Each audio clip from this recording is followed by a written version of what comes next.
Hello all, my name is Borna Shamloo and I'm with the database guys. Today I'll be going over in this video how to provision a DB system using the Cloud Shell as opposed to the console. Before we get started though, we'll be needing a few things before we begin. Now, what we'll need first is our SSH keys, which we'll be generating here in the Cloud Shell with this command ssh-keygen.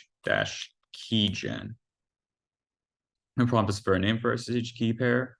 So I'll do something simple, SSH key demo. I'll ask for a passphrase. I'll say no, confirm again, and we generate our SSH keys. Next, we'll be needing is the availability domain for our DB system. Since we're in the US East Ashburn region, we'll use this command to get the precise name of our availability domain. We'll do OCI IM availability dash domain list, and this will list all the availability domains available in the Ashburn region, the current region that we're in. As you can see, we have 3 availability domains in this region. We'll choose AD1. We'll just copy that and say that for later. Now then, the next thing we'll be needing is the shape of our DB system. To do that, we'll do OCI DB system dash shape list compartment ID. And this is for the compartment ID. In other words, the OSIF for our compartment that we're locking this in. So we'll go over to compartments. We'll use my compartment. So I'll copy my OSID. Let's go back. We'll paste this in. And we'll be met with all the options available for our shape. Now, we have a lot of options here. Some are labeled either virtual machine, access data, and such. We'll have different processor options available. But for this, we'll be doing virtual machine standard E4 flex. So we'll just copy that, file that in for later. But now we have the shape we need for our DB system. All right. Now we can actually get started on our actual command. Now to start a command, we'll need the actual command itself, followed by all the parameters for our DB system. To start, it's OCI DB system launch. Now, the syntax follows, it's OCI. We're doing database, we're doing a system, and we're going to launch this.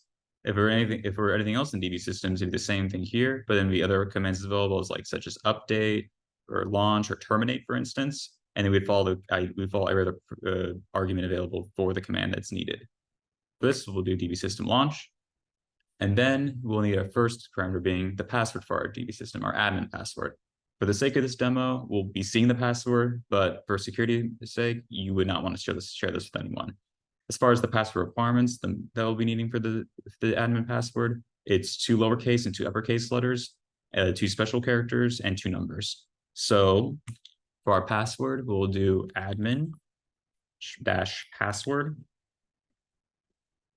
And then we'll do, for our password itself, database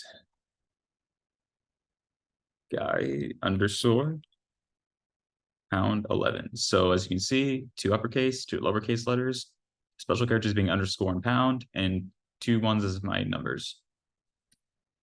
Next, we'll be needing our availability domain. So we'll do availability domain.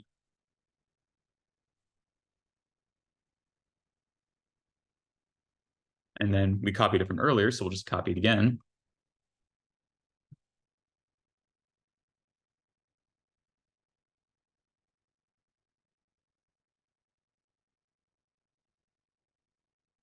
All right, AD1 for our availability domain. Next thing we'll be needing is our compartment ID for our DB system, where we're going to put it. We're using my compartment, so compartment ID. We'll just go over to compartments. We'll copy my compartment ID, aka my OSID again. We'll paste this in. All right, there it is. And next we'll be needing the initial size for the block storage for our DB system. So we'll do -- initial data storage size -in GB, and then this is followed by integer value being the size in gigabytes for our block storage. We'll do 256. It's good to review before we even proceed. All right. Next, we'll be doing the number of CPU cores for our DB system. So we'll do CPU dash core dash count. We'll just do 1. Next, we number of nodes for our DB system. We're not doing a rack, so we're just have 1 node. We'll do node count. We'll just do 1. Next will be the database addition for our DB system. Now, the different available options, such as like enterprise or standard edition, for this demo, we'll be doing just enterprise edition. So we'll do database, then addition.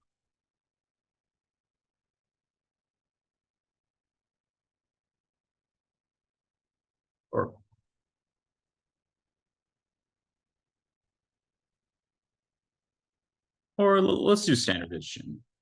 Let's just do standard editions for the sake of time. As you can see, it'd be the same naming syntax. It'd be all caps, followed by separated by underscore. All right, standard edition. And next we'll be needing a display name. This would be the name of our database that would be displayed when we're seeing the list of all our databases if we were to click here. Now, you don't technically need to have this next one, only because it would automatically give you a default name for your database. But say if you have a lot of databases provisioned, then you'd want to have something that's a clear indicator, because the default name would be very, very, very similar. And the only indication would be the when you provisioned it, because the naming syntax would be based on the date and timestamp. So for the name for our database, we'll do display name. We'll do database guys demo. Okay, display name demo. Then we'll do the name of our container database within the database system. So database name. We'll do something simple. We'll do DB guys, DB, staying on brand. Then we'll need a version of our database. So this would be like, say, 12C, 19C, 21C. And it'd be the same naming syntax, but it'd be with 4 significant values. So it'd be DB version. For this one, we'll do 19C. So for that, we'll do 19, but not just 19. It'd be 4 significant values. So 19.000.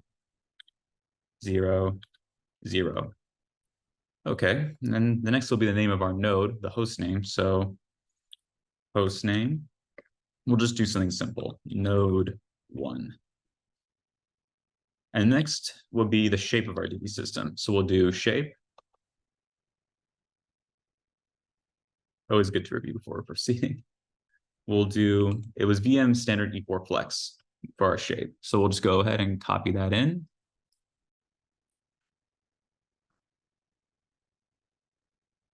Okay, VM standard E4 flex. Next would be the SSH keys for our DB system. Now, if I remember correctly, the name of our DB system keys were, let's see, it was SSH keys demo. So SSH, H dash authorized keys file. And then we'll be needing the name. So SSH key demo, and then .pub.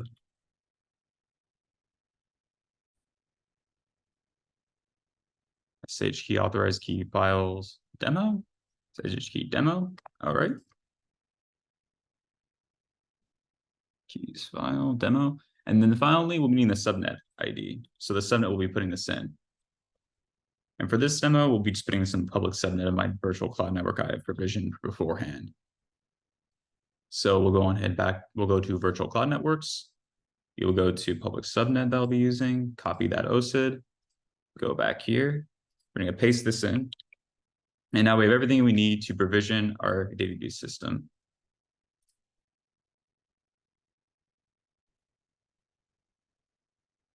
Right, so we'll just hit enter.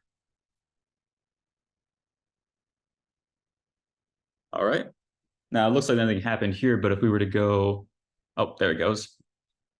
Now, if we were to go over here to Oracle-based database VM-DB, all right. As you can see, it's provisioning. Now, we'll wait for this to provision, but as you can see, everything we inputted for our database system is over here, such as AD1 for our availability domain, our shape being VM standard report flex, standard edition, and size being 256 gigabytes. Then we go down here, DB guys DB is our database, as well as the node one, which is also provisioning. And we'll just wait for this to provision.